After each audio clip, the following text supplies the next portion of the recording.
नमस्कार मंडळी. अर्चना कापरे या आपल्या यूट्यूब चॅनलवरील मखमली मोरपीस या शृंखलेतील डॉक्टर दत्तात्रेय तापकीर लिखित भावतरंग या सदरामध्ये मी आपलं मनापासून स्वागत करते.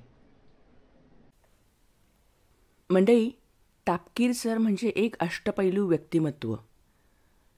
विविध ठिकाणी कार्यक्रमांच्या दरम्यान त्यांचे विद्यार्थी त्यांना बघतात आणि त्यामुळं आपसुकच त्यांना पडलेला हा प्रश्न.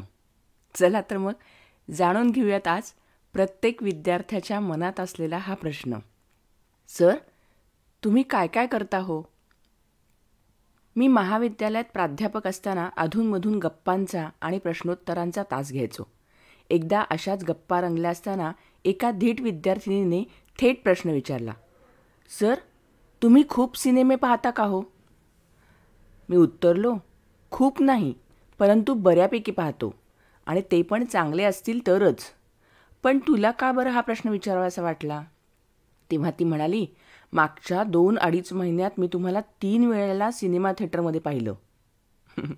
यावर मी तिला म्हणालो, याचा अर्थ तू फक्त सिनेमे पाहतेस असा होतो, कारण मागच्या 2-2.5 महिन्यात मी 3 सिनेमे पाहिले हे खरं आहे. मला चित्रपट आवडतात, मी चित्रपट रसिक आहे. चित्रपट कसा पाहावा याचा मी फिल्म ॲप्रिशिएशन नावाचा कोर्स पण केला आहे. पण या 3 चित्रपटांच्या खेरीज मी या 2-2.5 महिन्यात 2 चांगली नाटकंही पाहिली, 1 शास्त्रीय संगीत कार्यक्रम आणि 2 भावगीताचे कार्यक्रम ऐकले, 2 प्रवचनं आणि 1 कीर्तनही ऐकलं, 3 व्याख्याने ऐकली आणि 3 व्याख्यानं स्वतः दिलीसुद्धा, 1 काव्यवाचनाचा कार्यक्रम ऐकला आणि त्यामध्ये स्वतःची कविताही सादर केली, 1 कथाकथन कार्यक्रम ऐकला, एका झोपडपट्टीत स्वतः लहान मुलांसाठी कथाकथन केले, एका शोकसभेला उपस्थित होतो, 2 पुस्तकं प्रदर्शने पाहिली, एके ठिकाणी वक्तृत्व स्पर्धाप्रसंगी परीक्षक होतो, एका शाळेच्या पारितोषिक वितरण समारंभात पाहुणा होतो, एकदा विद्यापीठाच्या शिक्षणशास्त्र विभागात PhDच्या तोंडी परीक्षेत परीक्षक होतो, एकदा SSC बोर्डमध्ये मीटिंगमध्ये होतो आणि एकदा बालभारतीमध्ये पुस्तक तपासणीसाठी गेलो होतो. या जेवढ्या आठवल्या तेवढ्या घटना मी तुला आत्ता सांगितल्या. याच्याशिवायसुद्धा आणखी काही घटना माझ्या डायरीत नोंदलेल्या आहेत. आणि नंतर मी तिला म्हणालो, या इतक्या ठिकाणी तू मला दिसली नाहीस, तू फक्त सिनेमागृहातच मला पाहिलंस. याचाच अर्थ असा होतो की तू फक्त सिनेमेच पाहतेस. अर्थात ती विद्यार्थिनी निरुत्तर झाली. मात्र शेजारची म्हणाली, सर, तुम्ही काय काय करता हो? तिच्या प्रश्नात निरागसता होती, कौतुक होतं, आदर होता, आश्चर्य होतं. मी खूप काही करतो. मी करतो म्हणण्यापेक्षा ते स्वभावतः होत जातं. ते आनंदानं होतं. ते माझ्या प्राध्यापक म्हणून नोकरीशी एकरूप होतं. खरं तर नोकरी पण माझ्यासाठी नोकरी नव्हतीच मुळी. इतर जण त्याला नोकरी म्हणत.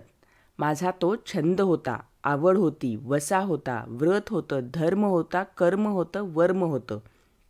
आत्मप्रौढीचा दोष नम्रपणे स्वीकारून मोकळेपणाने सांगतो की मला ते जमलं, छान जमलं, सहज जमलं, आणि महत्त्वाचं म्हणजे माझ्या सर्व शिक्षक, प्राध्यापक, बंधुभगिनी आणि मित्रमैत्रिणींना ते जमावं अशी मनापासून इच्छा आणि शुभेच्छा आहे.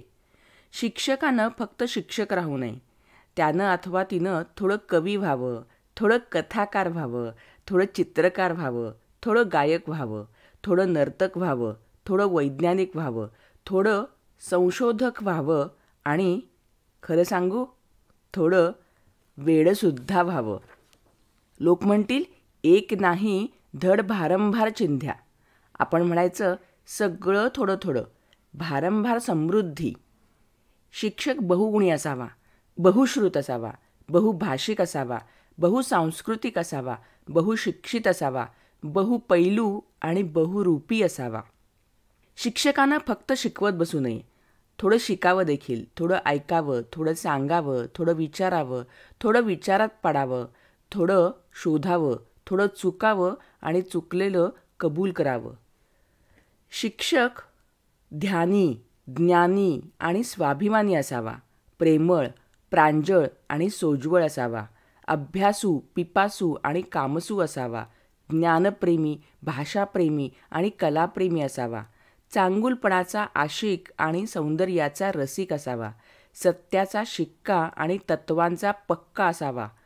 शिक्षकानं खूप काही करावं, पण ते असावं सभ्य, नैतिक आणि चांगलं. ते असावं कल्याणप्रद, हितकारक आणि मंगल. जे पटत नाही, रुचत नाही, शोभत नाही, ज्याचा पश्चाताप होणार नाही, अपराधी भाव वाटणार नाही, टोचणी सळणार नाही, असं काहीही शिक्षकानं कधीही करू नये. त्रस्त, ग्रस्त आणि सुस्त, गंभीर, उदास आणि रडतमुख असा शिक्षक कधीही नसावा. तो असावा हसरा, उत्साही, गाता, नाचता, अवखळ, खेळकर, निरागस, रसिक.